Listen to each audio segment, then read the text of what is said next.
আমাদের বাড়ির লোকও আমাদের কোনো খবর দেয়নি। এক প্রতিবেশী আমাকে ফোন করে বলল যে তোর বোন এবং বোনের যে একটা ছোট দুজন আগুনে পুড়ে মরে গেছে। এদের শ্বশুর বাড়ির কেউ আর কি, বোনের শ্বশুর বাড়ির কেউ আমাদের কোনো খবর দেয়নি। এমত অবস্থায় এবার বাড়িতে খবর দিয়ে এবার সবাই আসা হলো, এসে দেখা হলো ট্যাঙ্কের মধ্যে বোন আর বোনের মেয়ে আগুনে মানে অর্ধেক পড়া অবস্থায় একদম বসে আছে। যে একটা মানুষ আগুনে পুড়লে ছটকাবে বা কোনো কিছু হবে এরকম কোনো কিছু নেই। তার ভিতরে একটা প্লাস্টিকের তেলের ড্রাম আছে ডিজেলের, সেই প্লাস্টিকের ড্রামও পড়েনি। এবং একটা 4 ফুট 5 ফুট হাইটের ট্রাঙ্ক, সেখানে একটা শাড়ি পরে একটা বাচ্চাকে নিয়ে তার ভিতর ঢুকছে। সেখানে আশেপাশে কোথাও টুল নেই যে আগুনে পুড়েছে, তার কোনো প্রমাণ নেই, লাইটার বা দেশলাই কোনো কিছুই নেই। কি মনে হচ্ছে? আমাদের তো মনে হচ্ছে মৃত্যুটা স্বাভাবিক না, কারণ স্বাভাবিক মৃত্যু হলে একটা ছোট বাচ্চা 3 মাসের বাচ্চা সে তো আগে সবার আগে পুড়ে, কিন্তু বাচ্চাটা তেমন পড়েনি, একটা সাইড সামান্য পড়েছে। তোমার বোনকে কি মানে কেউ খুন করেছে? এখন সেটা তো তদন্ত সাপেক্ষ, আচ্ছা কিন্তু মৃত্যুটা স্বাভাবিক না, কোনো মানুষেরই স্বাভাবিক লাগা উচিত না। আচ্ছা আচ্ছা।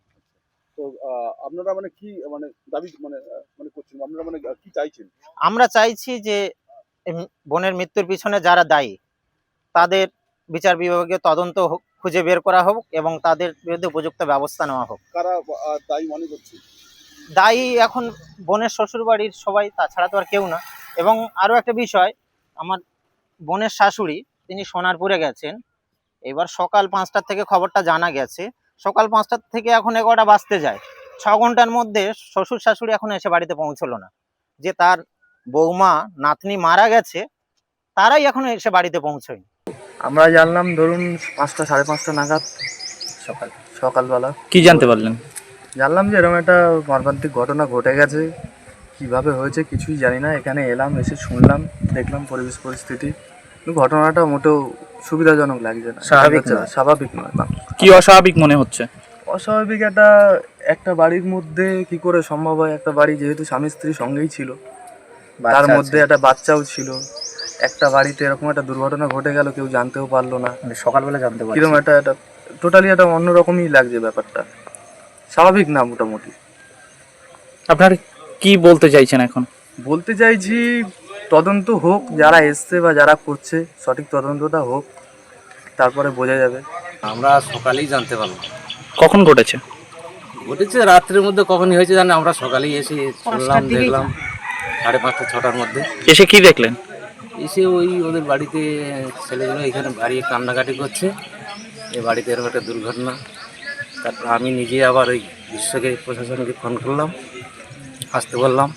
তারপর পাশাপাশি সবাই এক এক করে কাড়িয়ে সব লোকজন মানে হয়ে গেছে। ওনার স্বামী কি বাড়িতে ছিল? হ্যাঁ, বাড়িতে ছিল। পরিবারে কে কে আছেন? পরিবারে বলতে ওনার বাবা মা বাড়ি ছিল না, কালকে সোনারপুরে গেছে, আর 2 ভাই আর 2 বউ বাড়িতেই ছিল। আচ্ছা, ওনাদের স্বামী স্ত্রীর মধ্যে কি কোনো সম্পর্কের অবনতি এরকম কিছু? আমরা পাশাপাশি কই গন্ডগোল হতে দেখিনি। আচ্ছা, এত বড় একটা মর্মান্তিক দুর্ঘটনা, মানে এটা কীরকমভাবে নিচ্ছেন আপনারা প্রতিবেশী হিসেবে? খুব খারাপ, খুব তদন্ত হোক, কারণ এটা মর্মান্তিক দৃশ্য। বুথ নম্বর 242। আমি এখানে এসে শুনলাম এই ঘটনা। আমি তখন নিজে দেখতে যাইনি, তারপরে পুলিশ আসার পরে পুলিশের সঙ্গে আমি গেছি, যে দেখলাম বাক্সের মধ্যে বসা অবস্থায় রয়েছে, পাশে একটা কেরোসিনের জার আছে, পায়ের ধারে শিশু সন্তানটি রয়েছে, সেই অবস্থায় একটা অগ্নিদগ্ধ হয়েছে। কখন হলো আর কিভাবে হলো জানতে পেরেছেন কি? যেটা জানতে পারলাম, এদের পরিবার সূত্রে রাত্রে খাওয়া দাওয়া করেছে, স্বাভাবিক সম্পর্ক, একসাথে শুয়েছিল। সকালবেলা যখন ছেলেটি উঠে দেখছে পাশে তার ওয়াইফও নেই এবং বাচ্চাটিও নেই, তখনও উঠে খোঁজাখুঁজি করছে গেল কোথায়। ওয়াইফ সকালবেলা উঠে যাওয়াটা স্বাভাবিক, কিন্তু বাচ্চাটি থাকবে বিছানায়। তারপর চারিদিকে খোঁজাখুঁজি করছে, কোথাও পাচ্ছে না। এরা নিচের ঘরে শুয়েছিল, আর উপরের ঘরে সে 2টো ঘর পার করে তারপরে ঢুকতো, তার ভেতরে আবার একটা বারান্দা আছে। সেই বারান্দায় এদের কিছু কাপড় চোপড় জিনিসপত্র রাখার একটা বাক্স ছিল। সেই বাক্সের মধ্যে ওরা তখন ওই যখন খোঁজাখুঁজি করছে, করে চিৎকার চেঁচামেচি করছে চারিদিকে, উপরে যেয়ে দেখছে তখন ওই ধোঁয়া বেরোচ্ছে উপরে ঘর। তারপরে ধোঁয়া বেরোচ্ছে, তারপর দেখছে বাক্সের মধ্যে থেকে ধোঁয়া বেরোচ্ছে। তখন ওরা দেখে বাক্সের মধ্যে এই পরিস্থিতি, তখন পাশাপাশি লোকজন সবাইকে ডাকাডাকি চিৎকার চেঁচামেচি করে।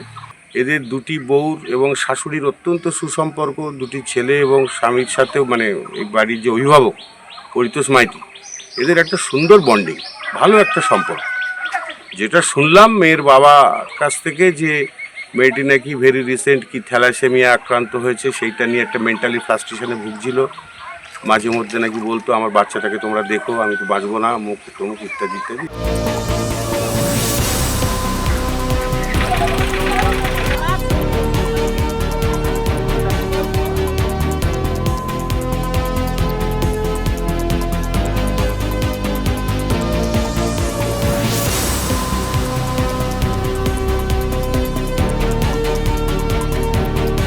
ফলো করুন সংবাদ প্রতিদিন ডিজিটাল।